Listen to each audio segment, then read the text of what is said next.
Друзья мои, всем привет! С вами компания PandaWay. Сегодня мы приехали на выставку автомобилей в Шэньчжэне и покажем вам, что на ней представлено.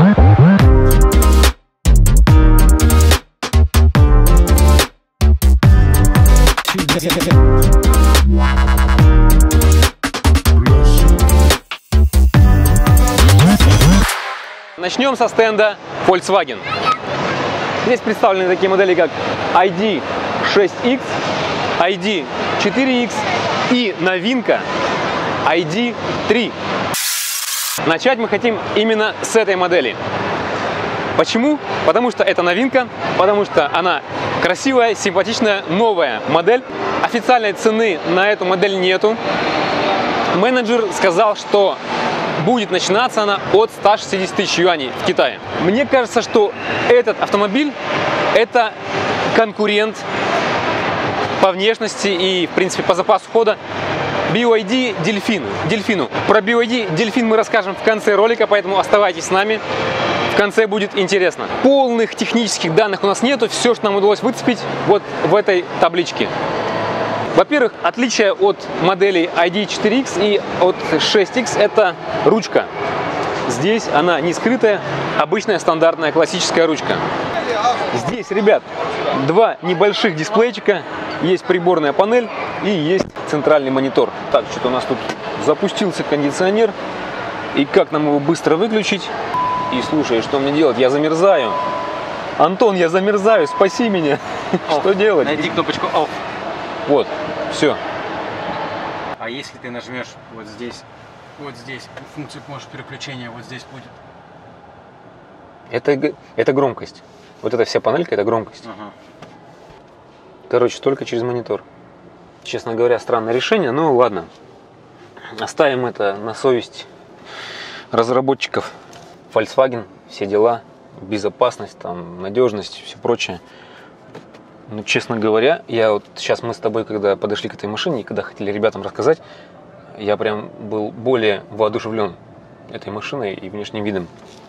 Сейчас я сел, и что-то у меня воодушевление мое пропадает как-то. Мы с тобой в конце ролика сядем в Дельфин, и мне кажется, что он будет поприятней. Вообще тут ни о чем. Все эти кнопки физические, внешние, есть меню выход, да, есть ассистенс помощь, есть режим переключения режимов и сразу доступ к меню климатической установки. Все. Ничего больше нету. Интуитивно просто не разобраться. Ну, по эргономике как-то так слабовато немножечко, я бы сказал. Как ты себя в кресле чувствуешь? Вот тебе комфортно в кресле? Да, кресло обычное. Не тесно, нормально, комфортно. Здесь, кстати, вот под левую руку очень удобная подпор под левую руку. Прям он очень удобный. Вот плюс. Да? Обычно эту часть они делают очень низкой, эту часть очень высокой. И ты не можешь ни так руку положить, ни так. Здесь вот все. Сидишь и едешь. Кстати, проекция. Вот у нас проекция, да? Скорость и навигация. Что у нас здесь? Есть бардачок.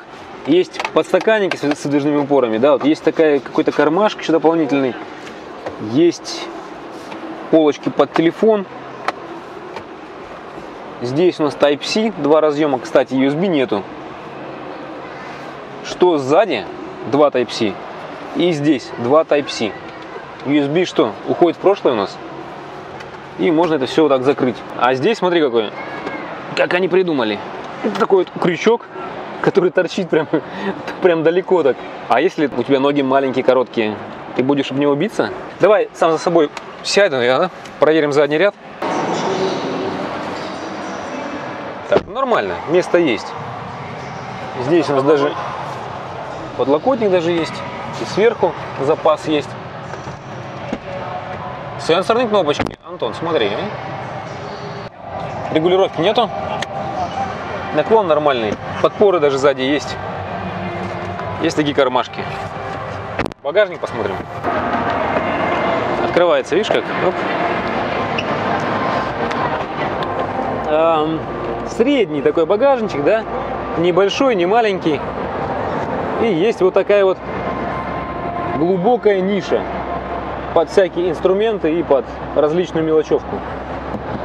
Для запаски места нету. Наверняка здесь батарея у нас, да, скрывается.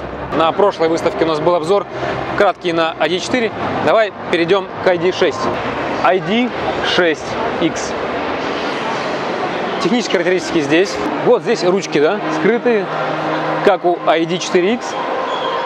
Вот это интересное решение. Красиво. Не выпирает ничего. И, опять же, это не выдвижные ручки, как любят делать китайские производители. Трехрядная версия. Задний ряд складывается. Образуется вот такой большой багажник. Можно все это дело поднять. Поднимаем. Образуется у нас вот такая первая ниша. Эту нишу можно тоже поднять. И под ней будет еще одна большая глубокая ниша. Но опять же, как и в ID3, нету здесь места под запаску.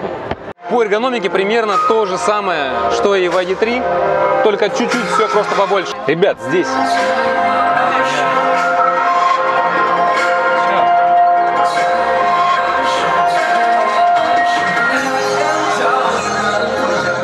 все физические кнопки те же самые, что на руле, что здесь. И очень плохая работа менеджеров. Они нас выгоняют, собаки. Говорит, его быстрее, быстрее, говорит, слышь? Говорит, не мешай нам работать.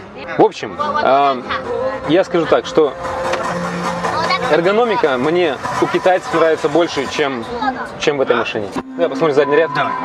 Сколько она стоит? 26. 260 тысяч юаней цена.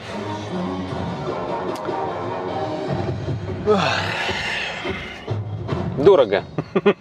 Нет, хорошо, что здесь есть третий ряд сидений, то что можно багажник превратить в третий ряд сидений и перевести дополнительно на 2 человека больше, да? Я бы взял BYD там.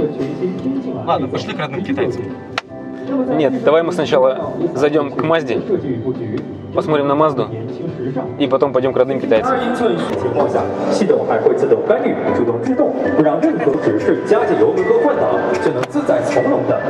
Блин, что-то здесь тесновато.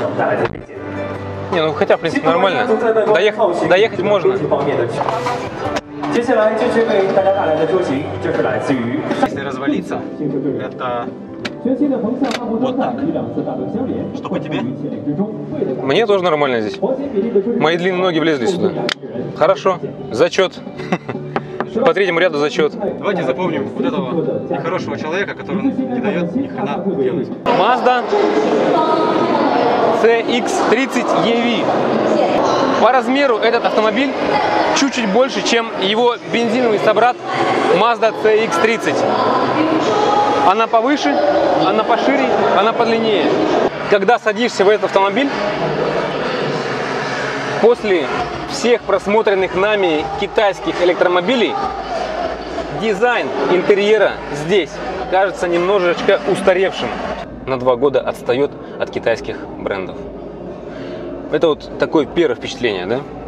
Приборная панель аналоговая. Не могут даже активировать, показать полностью. Да, вот, слушай, вот странно, да, вот мы сейчас только что в Volkswagen побывали и с таким неприятным чувством туда ушли. Приходим к японцам, да, и здесь тоже получается, у тебя менеджеры особо не работают, не бегают, не показывают ничего. Автомобиль не включенный, не активный, не посмотреть ничего, что здесь отображается на панели. Да, тут написано старт-баттон, говорят, ключа нету. Не включить автомобиль даже. Как будто они специально очерняют. Хорошая теория. Очерняют все зарубежные бренды. Автомобиль, конечно же, приятный, да? То есть здесь все хорошо, здесь отделочка приятная, да? Цена начинается от 160 тысяч юаней, минималка, максималка 200 тысяч юаней. Проезжает он 450 километров. Ребят, сейчас мы пойдем к конкурентам Mazda. Это у нас будет ION V+, это рестайлинговая версия, и Weltmeister W6. И посмотрим, что они нам предлагают за такие же деньги, да, и примерно такой же автомобиль. Здесь у нас что? Переключатель РНД, есть подстаканники скрытые, настройка, кстати, смотри, навигация здесь, быстрый доступ к музыке, сдвигающийся подлокотник. Посмотрим, что сзади. Сейчас я настроюсь. Я сдвинул сиденье до максимума.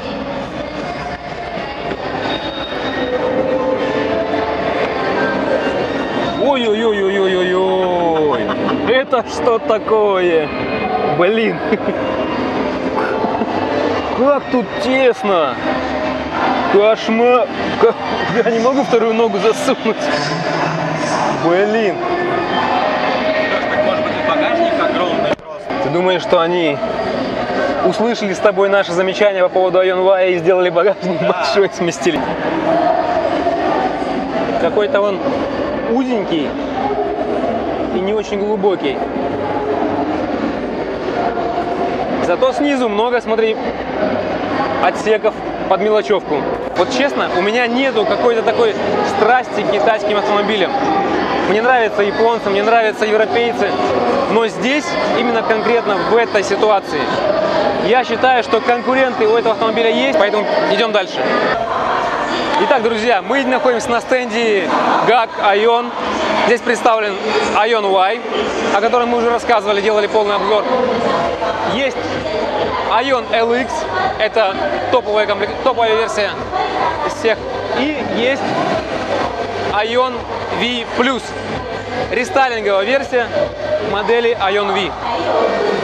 Здесь уже двухэтажные фары идут, дизайн немного улучшенный. И вот как раз эту модель мы хотели сравнить с предыдущей, с Mazda CX-30 EV. Ценовой диапазон тот же самый, но, ребят, эргономика в разы лучше и запас хода больше.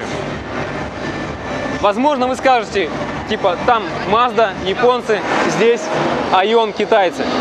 Но не забываем, ребят, что компания GAC это та же самая Toyota. Toyota и GAC производятся на одном заводе. У них даже бренды. Вон, Антон, сними, пожалуйста, логотип Toyota и GAC. Они идут вместе. То есть это почти что одна и та же компания. Поэтому вот она, Toyota. На мой взгляд, что хочу сказать, внешний дизайн здесь намного лучше, чем у Mazda. Да простите меня, Mazda, но мне он больше нравится. Багажник здесь небольшой, сразу скажу. Он слишком высокий, из-за этого получается вы ограничены этой высотой. Но здесь опять же, да, получается, то есть у нас есть снизу место под запаску или там под какие-то инструменты. И есть верхняя, вторая полочка. Ну и вот теперь для сравнения, да, GAC ION V+, где стоп. Вот это уже, я считаю, дизайн, современный дизайн 2021 года. Большая приборная панель, большой центральный мультимедийный дисплей. Английского языка, кстати, здесь нету. Мощная центральная консоль, как в каком-то космическом корабле. Есть у нас подстаканники, беспроводная зарядка, снизу еще одна полочка. Тут же есть USB разъемы, 12-вольтная розетка, переключатель RND, шайба. Ненавистная шайба, не люблю я эти шайбы, но тем не менее, да, вот здесь они вот сделали. Управление даже у Volkswagen, у них это одна целая панелька, что слева, что справа. Здесь, видишь, раздельные. И они очень удобно нажимаются, хороший ход, мягкий, плавный. Ну, вот здесь лучше. Лучше, я считаю, что Volkswagen, что Mazda проигрывают. Здесь мне приятно сидеть. Во-первых, ковши, смотри, какие облегающие. Прям они очень хорошо облегающие тебя. Со всех сторон, знаешь, такая подпорка. Закрываешь дверь, кресло настраивается под тебя, под твои настройки. Открываешь дверь, кресло отодвигается, чтобы тебе было удобнее выходить. Ну и задний ряд здесь, конечно, тут место просто вагон. Антон, посмотри, какая крыша. Вот эта крыша, огромная панорамная крыша с тонировкой, да, то есть, но здесь нету шторки. И вот это вот, я не знаю, это такой момент спорный. А если будет яркое солнце, насколько она четко защитит тебя от солнечного света? Надо, наверное, сделать тест-драйв, мне кажется. Да, Антон? Ребят, мы пришли на стенд компании Weltmeister. Здесь представлены такие машины, как EX5Z, W6. Самая интересная модель здесь W6. Вкратце про нее мы рассказывали на прошлой выставке. Поэтому сегодня мы про нее рассказывать не будем. Надеемся, в будущем нам все-таки удастся сделать на нее полноценный обзор. А сегодня вкратце мы расскажем вам про модель E5. Классические стандартные ручки, ничего выдвижного, классика. Залезаем в салон. Ну вот сейчас я, наверное, забираю свои слова обратно насчет автомобиля Rowe ER5. Потому что вот здесь очень все урезано, все дешевое, все такое. Автомобиль в минимальной комплектации, в базовой, стоит 150 тысяч юаней, в максималке 160 тысяч юаней. Да, запас хода хороший, 505 километров. Но здесь ничего просто нету. Есть приборная панель. Сейчас, к сожалению, нам не могут дать ключ, не могут найти, они бегают там где-то, да? Но вот этот вот, слушай, вот этот монитор, мне кажется, очень какой-то, блин, старинный, прям, он толстый такой, огромный, толстый. И вот, если они сейчас включат, они, наверное, специально не хотят включать его, чтобы мы не обосрали этот монитор. Деревянный руль, такой пластиковый. Здесь все, везде пластик, вот это эхо пластиковое по всему салону. Посмотрите, даже нету ручек. Они сэкономили, даже на ручку ключ принесли. Android запускается, ну, как обычный Android, запускается все это долго. Можно пока заварить себе чашечку кофе. О, это что за игра? Это гонки? В общем, ребят, какой-то, честно говоря, смешной детский экранчик. Давай флешку свою. В общем, ребят, Android-система, флешки считает, флешки подключаются где-то там в бардачке. Смотреть фильмы можно. Давай, кстати, посмотрим, английский язык есть вообще или нет. Android, вот, язык. Ух ты. Тут смотри, тут сколько языков. Еще и русский есть. Давай мы сейчас русский поставим. Русский. Ребята, русский язык вообще, смотрите. Навигация, тема, применить. 1000 машин, кнопки на руль. Так, теперь давай файлы менеджер. Так, поставим радиорекорд. Continue. Продолжить. Смотри. Все ставится здесь. Открытый Android, да, разрешить. Ну вот смотрите, мы поставили сейчас радиорекорд. Пожалуйста. Все есть. Допотопная система, но тем не менее ставится. И есть русский язык даже. Вот если так объективно, да, чисто вот разобраться, я бы не взял эту машину. Вот за 10 ванов за 100 тысяч юаней. Да. 100 тысяч юаней еще куда не шло. Но не... Ну это же полное дерьмище. Не 150, не 160. Это полное дерьмище. У нас есть Rowe, который намного богаче оснащен. У нас есть Ion S. У нас есть BYD Song. Кстати, BYD Song плюс да. Седан. Да, там намного. Ну, хорошо, это мы покажем в конце. Да. Внешне автомобиль устаревший дизайн, я бы сказал, 2019-2018 год. Выглядит он на 10-12 тысяч юаней, не больше. Вот даже посмотри, эти вот железки торчащие, не скрытые. Ну какие 150-160 тысяч юаней? Ну нет здесь этого вообще, нету. С чего они взяли такую цену? Ребят, мы находимся на стенде компании Хайкан. Для тех, кто не знает, Хайкан является суббрендом компании GAC. Есть у них модель Z03 и 007. Честно говоря, нам непонятно, зачем был создан этот бренд Хайкан, потому что модель Z03 выпущена на одной и той же базе, что и Ion Y, а 007 это тот же самый Ion LX. Да, есть небольшие внешние отличия, но в принципе, по большому счету, это одинаковые модели. Давайте пройдем внутрь салона и посмотрим. В чем разница? Я, кажется, понял, в чем разница между Айоном и Хайканом. Вот, Антон, вот она. Здесь вы можете повесить вот такой плакат, а туда поставили проектор. Итак, Z03. Конечно же, она внешне отличается от IONY. Отличие в морде, отличие в фарах, да, то есть и даже сам капот, он немножечко больше, чем у IONY. Похожие ручки, немного отличается багажник. И, кстати, смотрите, здесь уже сразу по умолчанию багажник идет с автоматическим закрытием.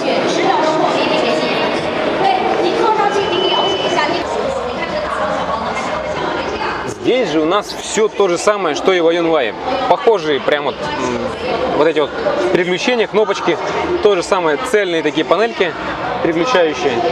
Здесь переключатель в виде шайбы РНД.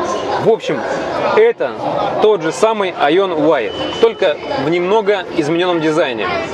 Скорее всего, те, кому не нравились вот эти фары, могут выбрать себе Хайкан Z03. Кстати, смотри, даже стекло лобовое. Картинка та же самая, да, помнишь, было в IONY? Guangzhou. И здесь у нас значок GAC. IONY меня больше как-то ассоциировался с молодежью. Y, да, молодежь. Здесь такой более строгий дизайн снаружи. Давай задний ряд проверь. Помнишь, у нас в IONY, да, там очень много было места сзади. Я сейчас до конца сдвину и проверим, что здесь. То же самое. Столько же места, ровно столько же места. Задний ряд тот же самый. Крыша, панорамная крыша. Ну все практически идентично. Поэтому, если вам не нравился дизайн IONY, пожалуйста, Хайкан Z03. И, кстати, у этой модели есть цвета, другие цвета. То есть, например, вот такой красный полностью. И мне понравился вот этот салатовый цвет. Очень красиво выглядит. Такой яркий, броский, красивый. Итак, ребят, Хайкан 007. Эта модель похожая на модель от Ion LX. Та же самая база. Ion LX у нас начинается от 23, от 230 тысяч юаней и максималка 350 тысяч юаней. А здесь у нас минималка 260 тысяч, максималка 280 тысяч. То есть тут такая середина, да, у нас получается. Салон выглядит дешевле, чем Ion LX. Сделали они дополнительно вот этот третий дисплейчик, но тем не менее даже благодаря этому третьему дисплею автомобиль не выглядит дороже. На мой взгляд, материалы они чуть-чуть подешевле. И вот даже смотри, вот эти вот какие-то стыки непонятные вот с ними. Вот смотри, что это такое? Вот как это можно было сделать такое? Тем не менее, все равно это компания GAC, это, соответственно, то же самое качество, поэтому я думаю, что автомобиль найдет своего покупателя. Теперь тогда давай посмотрим задний ряд. Отодвину сиденье до максимума. Место есть, места достаточно, все хорошо. Здесь даже есть какая-то полочка и есть подлокотник. Оп. А это что такое? Смотри. А это что такое? Прикольненько. Для чего? Даже USB-шка есть. И здесь тоже. А где подстаканники, а? Ребята, как мне пить кофе здесь? Как ты любишь, Антон, посмотри. Все для тебя сделали. Можно откинуть заднее сиденье вот так. Можно чуть-чуть приподнять. Можно еще 4 положения. Друзья, мы находимся на стенде компании Soul, или Sihao по-китайски. Здесь представлены такие модели, как E10X. Это конкурент Chananu E-Star. Есть модель E50A Pro. Это, если вы помните, мы вам показывали Акулу. Так вот, это вот уже электрическая версия Акулы. И есть у нас E40 E40X. Это похожая модель, как у Антона. У Антона Jack 4S. Это Sehau E40X. Производитель тот же самый. И есть обычная версия E50A. Она, в принципе, сегодня рассматривать мы ее не будем, потому что это то же самое, что и E50A, только запас хода там 530, здесь 630 километров. Начнем, ребят, мы с этой малютки. Есть вот такой вот кастомизированный дизайн, и вон есть чисто розовенький автомобильчик. Это конкурент Бен-Бену E-Star. Так вот, честно говоря, на мой взгляд, внешне она выглядит более привлекательно, чем E-Star. В отличие от E-Star, здесь есть возможность подзарядки других электромобилей от порта быстрой зарядки. В общем, интересный автомобиль. Давайте посмотрим внутри салона. И, ребят, и вот сразу, да, замечание. Людям с длинными ногами садиться будет очень некомфортно. Автомобиль доступный по цене, то есть здесь, если брать версию с нормальным запасом хода, это 300 километров, то она начинается от 67 тысяч юаней. То есть, в принципе, доступный бюджетный электромобиль. Но не забываем, что у него главный конкурент – это Chenan E-Star. Так вот, Chenan E-Star, он дешевле, цена ниже, во-первых. Во-вторых, он немножечко покомфортнее. Chenan E-Star помощнее, движок у него мощнее и плюс скорость. У Chenan E-Star 150, здесь 110. Внешне Soul E10X мне нравится больше. Но внутри Chenan, мне кажется, выигрывает. Задний ряд проверим. Ну, сам за собой я, конечно, здесь не сяду. Если только вот так вот. Места мало. Багажник маленький, небольшой.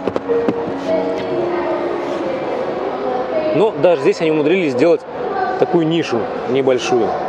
Багажник у E-Star побольше. Друзья мои, и вот теперь у нас E50A Pro. Мы только что были в машине от компании Weltmeister, E5, да? Здесь E50A. Так вот, друзья мои, цена одна и та же, но посмотрите дизайн, посмотрите на этот современный, красивый дизайн. Задние фары, ручки, передние фары. Полностью автомобиль выполнен в современном дизайне 2021 года. Но это еще не все. А теперь зайдем в салон и посмотрим, что там. Друзья мои, небо и земля. А знаете еще, какой еще прикол? Weltmeister проезжает 500, а эта машина проезжает 600 километров. 630. И сразу покажем вам багажник. Смотрите, огромный багажник. Просто огромный классный багажник. С глубокой нишей. Более того, есть автоматическое закрытие багажника. Вот это совсем другое дело. Вот современный дизайн, современный стиль, да? Вот это вот классно просто. Вот. Понимаешь, ну какой там Weltmeister, что они сделали вообще непонятное. Красивый, сочный, яркий дисплей приборной панели. Есть центральный дисплей в современном стиле. Но здесь наверняка русского языка не будет. Наверное, вот в чем минус-то. Камера 360 градусов, да, или что это? Да, камера, ну, камера не супер, но тем не менее она есть. Отделка салона, опять же, приятная, то есть это не пластик жесткий, как это было в E5. Здесь кожзам, здесь матерчатые вставки, все приятно. Здесь даже какая-то глянцевая такая вставочка под дерево. И опять же есть еще крыша панорамная. И вот есть еще люк даже. Приборная панель цифровая с отображением навигации, ребят. То есть все удобно. Удобное использование. И теперь давайте посмотрим объем заднего ряда.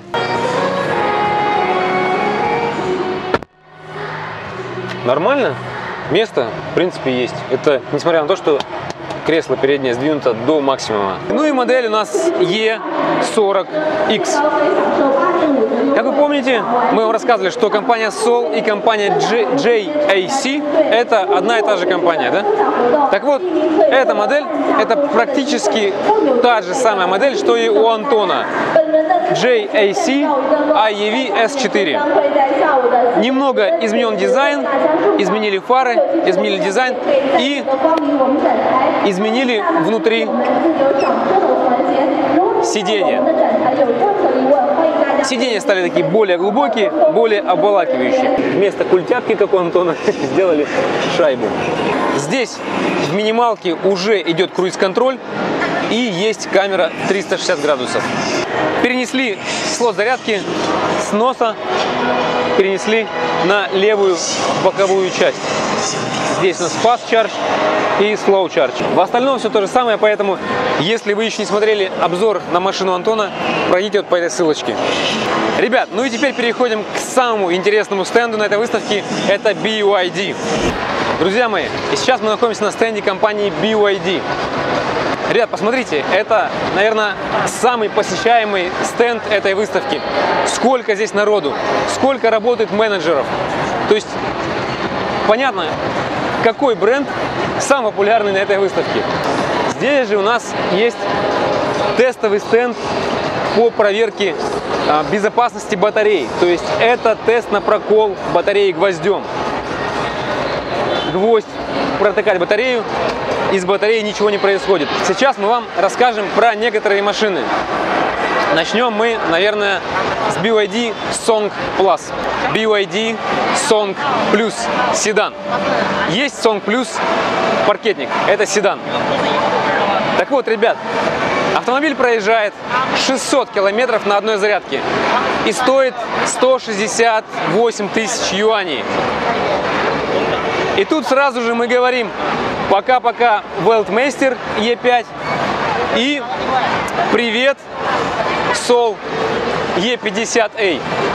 Потому что это BYD, потому что это современный дизайн. У этого автомобиля есть такие плюшечки, такие фишечки, о которых мы сейчас вам расскажем, которые, если брать в расчет российский рынок, благодаря этим фишкам просто этот автомобиль рвет напрочь Sol E50A.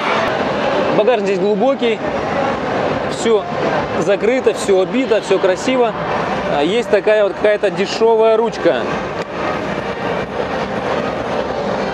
Здесь у нас место под запаску, есть ниша. Закрытия автоматического здесь нету. И теперь вот конкретно о фишечках, которых я хотел вам рассказать. Так как это BYD, здесь у нас есть английский язык, ребят. Все. Система полностью на английском языке. И здесь можно установить свои приложения через флешку. Вставляете флешку и устанавливаете любое ваше приложение. Это, ребят, конечно же, большой плюс. Что касается минусов, то все-таки это автомобиль бюджетного класса. Очень маленький дисплей приборной панели и маленький центральный дисплей. В остальном машина выглядит неплохо. Красивая, стандартная вот эта вот центральная часть, переключатель РНД в современном стиле, регулировка сидений электрическая. Если быть откровенными, все-таки Sol E50 внутри он кажется побогаче. Благодаря своим материалам, благодаря вот этим вставочкам каким-то и большому, конечно же, дисплею. Но, тем не менее, это BYD, это бренд, это система открытая. Ну и, конечно же, Blade Battery, которая сейчас, на данный момент, я считаю, самая безопасная на рынке. Проверим по традиции задний ряд. Отодвинул сиденье до максимума. Ребят, сзади места очень много. Стандартные обычные сиденья заднего ряда, ничего особенного. Подлокотник, подстаканники и все прочее. Здесь ничего особенного. Идем к следующей машине. А это тот же самый Song Plus, только паркетник. Вот здесь комплектация уже побогаче. Автомобиль стоит на 20 тысяч юаней дороже, сам по себе чуть-чуть больше, но проезжает на 100 километров меньше, чем его седановский собрат. Полноценная приборная панель, очень сочная, очень яркая, красивая, прям вообще супер. И есть вот такой вот средних размеров центральный дисплей. Здесь материалы уже на порядок выше, чем у седана. В принципе, поэтому и разница такая в цене. Мне очень нравится эта модель. Она очень похожа на BYD Tang. Единственное отличие — это в отсутствии третьего ряда сидений. Ну и здесь передний привод, там полный привод. Так как это все-таки паркетник, здесь у нас высокий большой багажник, глубокие ниши, есть место под запаску снизу и, соответственно, много вот таких вот ниш. BYD Yuan Pro отличается от BYD Yuan, во-первых, отсутствием решетки радиатора, во-вторых, немного измененным внешним видом и внутренними отделками. Здесь также очень добротно все сделано. Это очень доступная бюджетная модель. Стоит примерно 100 тысяч юаней. Запас хода 400 километров. Очень хороший вариант. Для России, мне кажется, то, что нужно. Есть небольшая особенность заднего ряда. Задний ряд откидывается таким образом. Ну, в принципе, Юань точно так же откидывался. И, соответственно, вы можете опустить все в такой ровный пол. Антон, как тебе выставка? Ожидал большего. Я надеялся, что будет представлены ряд новинок, которые мы ожидали, но хотя бы парочку из них была. Это Wellsmaster, оказался полным провалом. Хайкан увидели, третью ZE03. Неплохая машинка, интересная замена i1 Y. Какую-то модель для себя выделил? Ну, наверное, новый Son Plus EV. Седан или паркетник? Паркетник. Да, засматриваюсь на него, но все же я жду BYD Yuan Plus. Интересно дождаться, посмотреть, что они выкатят, какой запас хода, как он будет внутри. Слушай, ну также посмотрели E40X Soul. Ну, ничем не лучше, чем мой автомобиль, я бы так сказал, чуть ковши получше. И, кстати, небольшой спойлер. У меня тут случилась небольшая беда с моим автомобилем. Если вам интересно знать что, оставайтесь с нами, подписывайтесь и следите за нашим каналом. Друзья мои, ну и наша боль и разочарование — это BYD Delfin. От него, честно говоря, мы ждали очень многого, потому что заявлено было 800 км запаса хода, разгон до сотни сумасшедший за 3,9 секунды. По факту получилось запас хода 300-400 и ускорение очень маленькое. То есть батарейка, мотор здесь маломощный, 70 киловатт всего. Он доступный по цене, то есть там стоимость в районе 100 тысяч юаней. То же самое, что и у BYD Yuan. Движок здесь 70 киловатт, у BYD Yuan 100. Движок здесь слабее, крутящий момент здесь меньше. Размер, длина здесь также меньше, но колесная база побольше. Соответственно, козлить будет меньше. Они создали автомобиль, похожий на BYD Yuan, просто немного другого дизайна. Так как это BYD, здесь, конечно же, есть у нас английский язык. Переключаем. Активируется английский язык. Все отлично. И, ребят, вставляем флешечку, заходим в файловый менеджер, заходим в USB, находим нашу любимую Яндекс.Музыку, установить. И, друзья мои, в этот момент хочется просто зааплодировать компании BYD. Вот у нас Яндекс.Музыка на китайском автомобиле. Посмотрите, как теперь выполнен переключатель RND. Вот такая вот ручка и сбоку парковка. Очень удобно, мне кажется. Здесь же у нас идут переключения режимов: спорт, эко. И есть режим мокрой дороги. Так, здесь у нас есть полочка Fast Charge, беспроводная зарядка. Здесь еще есть полочка, которая скрывается вот такой шторкой. Нету ящика под подлокотником. Наверное, вот это вот и есть замена этому ящику. Сзади места довольно много, просторный задний ряд. Все хорошо.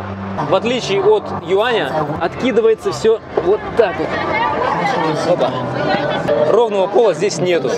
Это минус. Честно говоря, я бы выбрал юань.